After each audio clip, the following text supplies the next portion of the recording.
the minority, so you don't have the power of changing the thing.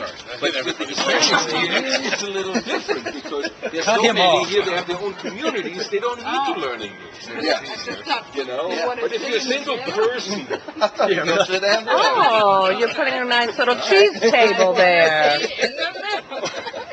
Like a bit of center of attention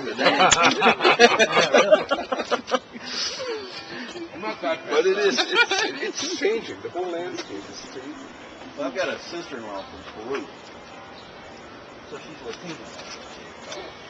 But my mother-in-law has a huge problem with the way they raise their, you know, Mexican kids, Latino kids, they're more wild. You know, they're allowed to do anything and everything. A 2-year-old could walk across Manhattan and back and never get hit by a car. Oh yeah, they just let them go. They chase the balls, the strollers. Come here, yeah, come here. Instead, they headed the other direction.